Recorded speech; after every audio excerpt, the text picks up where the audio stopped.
Okay, let me come back to the Lagos studios now. What do you make of this? Because you've been watching very keenly, Barrister Evans. You've also been watching very keenly and seen how the face-off between the EFCC and the DSS has turned out to be very messy, as a matter of fact. And the EFCC boss actually says that Nigeria and the war against corruption is painting us in bad light in the international community. What do you make of this latest move to arrest? Because he has now presented search warrants and arrest warrants, according to the EFCC, which, according to them, now validates the actions of the EFCC. But what do you think? Yeah, you see, first of all, let's look at the constitutional framework for which these institutions were instituted or created in the first place. Because every institution is a mental construct, and it's from a framework of the laws of the land that these institutions operate. Now, the EFCC have this legal backing to investigate financial and economic crimes, okay, across the country, even outside the country, okay? And the DSS, you know, have this backing to provide security for the presidency and, by extension, states and the governors of states. You understand? But if you look at it, you find out that these two bodies are supposed to be working in concert. But because of personalities, okay, because in Nigeria, what we have is we have persons who seem to be bigger than institutions and bigger than the laws of the land.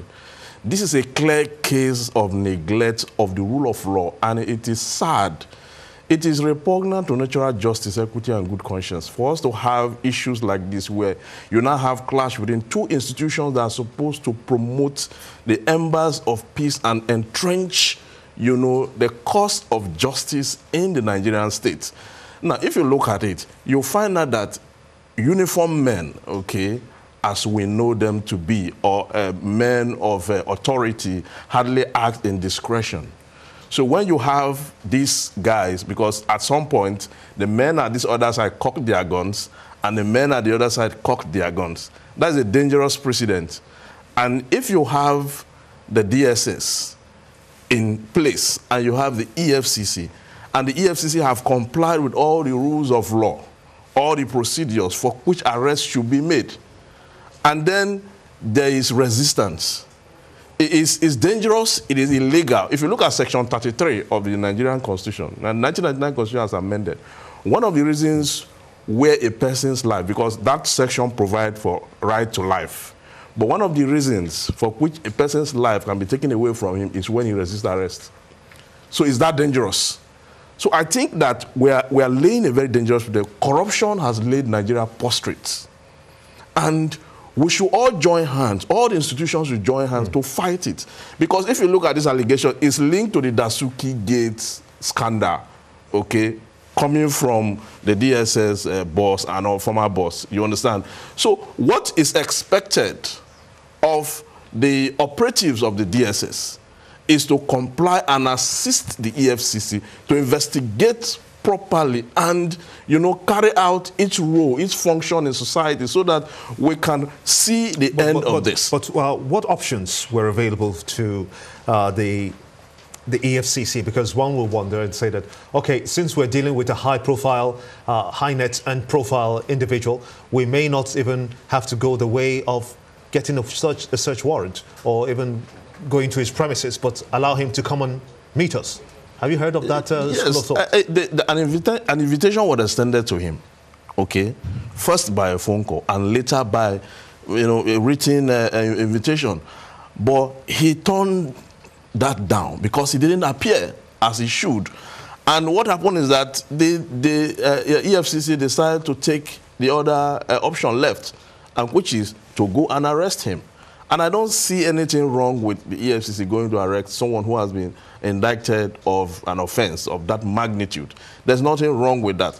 You understand? Because the only thing wrong in the whole scenario is like heading a metaphor of violent phenomenon. Because the only thing that I see wrong there is the personalities, you know, playing out, standing in, obstructing the course of justice, obstructing law, and proving that truly they are bigger than society, truly they are bigger than the laws, and they are ready to throw caution to the wind to make sure that democracy is repressed, the people's aspiration is depressed, and that is just what I see in this. Let's get back to Wahab Shitu.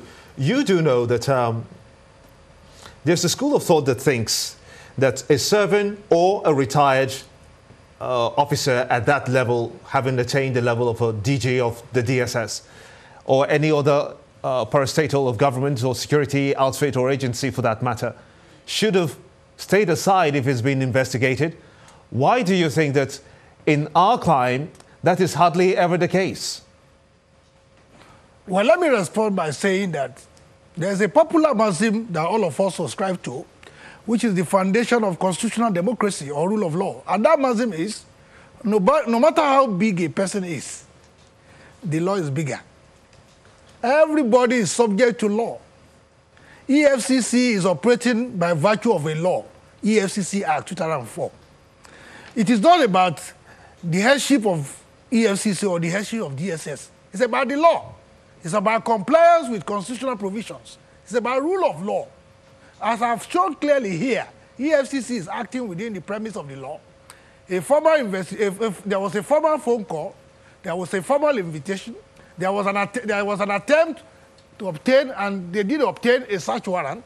There was also a valid warrant of arrest obtained to go into those premises. Why did DSS resist EFCC in the lawful discharge of their duties? And we say that under Section 38, subsection 1 of the EFCC Act, any person, and that includes any corporate organization, that obstructs EFCC in the lawful discharge of his duties is liable to a prison term of 5 years. I'm afraid I'm going to have to butt in there just so that we're able to take a very short break. But when we return, the EFCC boss himself has been speaking about how corruption has dented the image of this country. He was speaking at the 68th General Assembly of the Broadcasting Organizations of Nigeria. We'll listen to him just shortly when we return and take it up from there. Join us again.